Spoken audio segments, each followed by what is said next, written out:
right, welcome back. This is the Political Insiders. We're here in New York. Doug Schoen, Pat Caddell, I'm John LeBoutelier. On the table for discussion, 2016, the GOP race.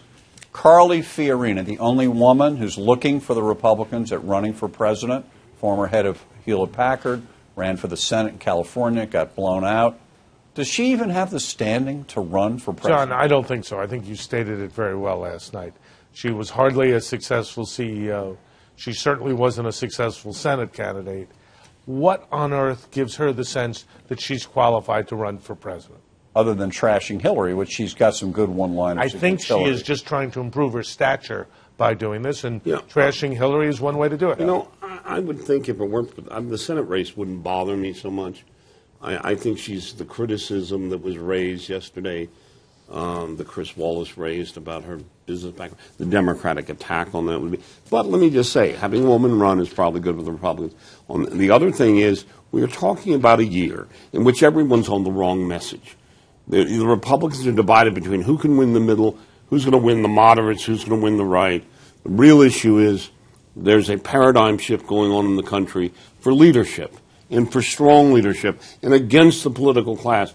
Anyone, I believe, armed with that message, who you would think would be improbable, might not be improbable. No, but she doesn't have that message yet. Nobody's going to have it, right? But if in the old days, 30 years ago, we used to talk about Lee Iacocca running for president. Right. There was a successful business guy who could have maybe connected. He had turned around a bankrupt company and done that prominently.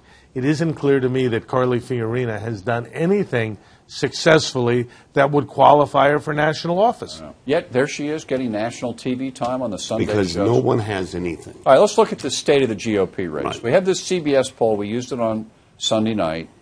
And Pat, you looked at it carefully. Now, tell us the 48% who were independent in that poll. Well, let's understand something. What we saw in the poll was the question, would you consider voting for so-and-so? And Jeb Bush, 51%. Republicans said they were 42 not. You had Huckabee had a positive rating. He was Cruz, second. Huckabee was second. Cruz went up 14 points, having had the announcement week.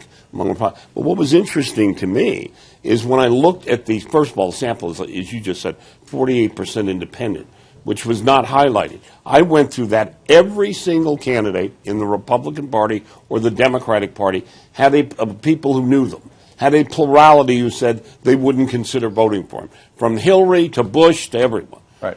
So this is half the electorate who says they're independent. That's a huge amount. Say, I don't want to vote for any of these candidates. Right. There is a huge desire, as we have been saying here now for over 2 years, if I'm about correct. 3 years. Getting older by the minute. Yeah. But candidly, we've been saying as a group, there need to be new alternatives in American politics, a potential third party, and certainly independent candidates for president. These numbers bear that out. Right. Or how about what Pat keeps saying, Doug, is an insurgency inside the Republican Party, which we haven't really had. Or either party. I would support it. Let me just say, I think the real insurgency, which Republicans have not had really since 1940, and that was actually one orchestrated by the Eastern establishment when Wilkie got nominated to stop Taft. There hasn't really been an insurgency like we saw in the Democratic Party that I was involved with McGovern, Carter, what have you. The Democrats, I think, are in the same way. Lyndon Johnson, no one thought in 1967 that Johnson was challengeable in the Vietnam War, but he was, and I think Hillary's sitting there. And, 60 days after New Hampshire, he was out of the race. Right. I think we're headed for a year more like 68 and not what everyone in Washington thinks a stable politic. Right.